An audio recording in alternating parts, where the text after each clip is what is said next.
तो सभी भाइयों को जय श्री राधे जय श्री कृष्णा। दोस्तों आज का प्रसंग बहुत ही मार्मिक एवं ज्ञानवर्धक है।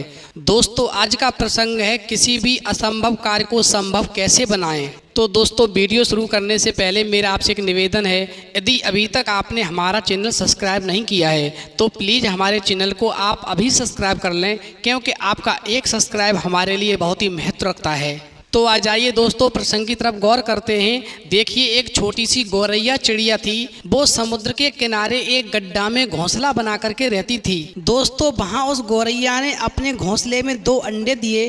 सुबह होने पर जब वह अपने अंडों को वहाँ छोड़ करके और गौरैया दाना चुगने के लिए चली जाती है, और दोस्तों जब वो गौरैया चिड़िया शाम को दाना चुगने के बाद में वापस आती है तो वो क्या देखती है कि वहाँ पर घोंसला था लेकिन उसके अंडे नहीं थे।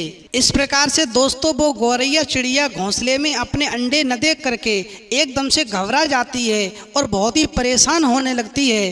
तो दोस्तों वो गौरैया चिड़िया समुद्र से कहने लगती है, हे समुद्र, क्या तुमने मेरे अंडे देखे हैं? दोस्तों समुद्र हंस करके कहने लगा, मैंने तुम्हारे अंडों को नहीं देखा है, मुझे क्या पता तुम्हारे अंडे कहाँ हैं। दोस्तों गौरैया चिड़िया कहने लगी समुद्र से, तुम्हारे अलावा यहाँ और कोई नहीं है, इसलिए तुम्हें ज़रूर पता है कि मेरे अंडे कहाँ हैं। लगता है कि तुमने ही मेरे अंडे चुराए हैं और मेरे अंडे मुझे वापस कर दो। दोस्तों समुद्र गौरैया की बात सुन करके और तेज से हंसने लगा और अहंकार से बोला, मुझे नहीं पता तुम्हारे अंडे कहाँ हैं, ढूंढ सकती हो तो अपने अंडों को ढूंढ लो। दोस्तों समुद्र की बात सुनने के बाद में वो गौरैया चिड़िया गुस्से में आ जाती है और गुस्से में एकदम से कहने लगती है, हे समुद्र, मेरे अंडों को वापस कर दो, नहीं तो मैं तुम्हारे पूरे समुद्र का पानी सुखा दूंगी। यह सुन करके समुद्र गौरैया पर हंसने लगा।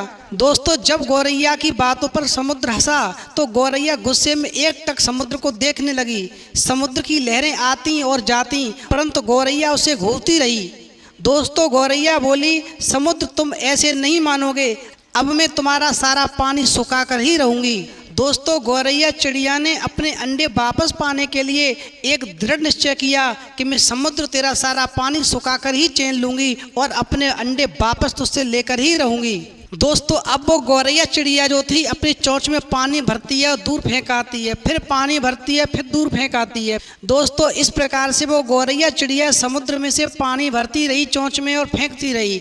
उसे सुबह से शाम हो गई। दोस्तों जब शाम हो गई तो और अन्य पक्षी उसे देखने के लिए आए और कहने लगे, गौरैया आज तुम दाना चुगने के लिए क्यों नहीं आई? परंतु गौरैया तो गुस्से में कुछ नहीं बोली, बस अपनी सोच में समुद्र से पानी लेती और किनारे पर डाल देती, समुद्र से पानी लेती और किनारे पर डाल देती। दोस्तों सभी पक्षियों ने उसे बहुत समझाया, यह कार्य असंभव है, समुद्र का पानी कौन सुखा सकता है। लेकिन गौरैया बोली, मैंने प्रण किया है, मैं इस समुद्र के पानी को सुखा कर ही रहूंगी, जिससे मुझे मेरे अंडे वापस मिल जाएंगे। दोस्तों गौरैया ऐसे दृढ़ निश्चय के साथ अपने कार्य में लगी रही। जब वह थक जाती थी तब वह थोड़ी देर रुक जाती थी और फिर अपने कार्य में लग जाती थी। यह सिलसिला दोस्तों 3 से 4 दिनों तक यूं ही चलता रहा और गौरैया का स्वास्थ्य दोस्तों धीरे धीरे गिरने लगा। वह गौरैया चिड़िया जो थी वो बीमार पड़ गई। दोस्तों ऐसा देख करके सभी प्राणी पशु पक्षी हैरान होने लगे, सबको उसकी चिंता सताने लगी। तब सभी पक्षियों ने मिलकर के गरुड़ देव के पास जाकर के और गरुड़ देव जी से प्रार्थना की और उनसे कहा, महाराज एक नन्ही सी गौरैया चिड़िया है, वह अपनी जिद पर अड़ी है कि इतनी विशाल समुद्र का पानी वो सुखा कर रहेगी। तो दोस्तों सभी पक्षी मिलकर के राजा गरुड़ देव के पास पहुँचे और उनसे प्रार्थना करके बोले, महाराज एक नन्ही सी गौरैया चिड़िया है जिसके अंडे समुद्र ने चुरा लिए हैं और उस गौरैया चिड़िया ने यह दृढ़ निश्चय किया है वो समुद्र का पानी सुखा कर ही चैन लेगी, और जब तक समुद्र का पानी नहीं सूख जाता है तब तक वो चोंच भरती रहेगी और उसमें से फेंकती रहेगी। दोस्तों पक्षी कहने लगे, हे गरुड़देव महाराज, वो गौरैया चिड़िया को 3-4 दिन हो गए, वो कुछ भी नहीं खा रही है, वो बीमार पड़ गई है, लेकिन वह पानी को चोंच से भरती है और फेंक रही है। दोस्तों पक्षियों की बात सुन करके गरुड़देव महाराज उस गौरैया से मिलने के लिए जब समुद्र तट पर पहुँचे हैं तो उस चिड़िया से कहने लगे, हे गौरैया, हम तुम्हारी कुछ मदद कर सकते हैं क्योंकि तुम्हारी चोंच छोटी है, हमारी चोंच तुमसे बड़ी है। दोस्तों गौरैया गुस्से में बोली, यह मेरा काम है, मुझे करने दो, मुझे किसी की मदद नहीं चाहिए। दोस्तों गरुड़देव समझ गए कि गौरैया अपने बच्चों की चिंता से गुस्से में है। तब दोस्तों गरुड़देव जी भगवान श्री विष्णु के पास गए और भगवान विष्णु से उस गौरैया चिड़िया की मदद के लिए विनती करने लगे और बोले, हे प्रभु, आप तो सृष्टि के रचयिता हैं, केवल आप ही कुछ चमत्कार कर सकते हैं। और ये नन्ही गौरैया जिद में आकर के समुद्र का पानी सुखाने की ठान बैठी है, जो कि संभव नहीं है। दोस्तों भगवान विष्णु ने देखा कि गौरैया निरंतर अपने कार्य में लगी है। उसके दृढ़ निश्चय को देख करके भगवान विष्णु दोस्तों प्रसन्न हो जाते हैं और भगवान श्री हरि विष्णु ने समुद्र देव से पीछे हटकर गौरैया को उसके अंडे लौटाने को कहा।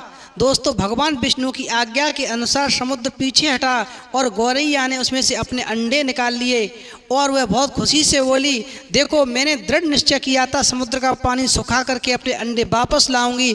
तो देखिए मेरे दृढ़ निश्चय का ये मुझे फल मिला है कि मैंने समुद्र का सारा पानी सुखा दिया और अपने अंडे वापस ले लिए। मैंने ये असंभव कार्य संभव करके दिखाया है। तो दोस्तों इस कहानी से हमें ये शिक्षा मिलती है कि कोई भी कार्य छोटा या बड़ा नहीं होता।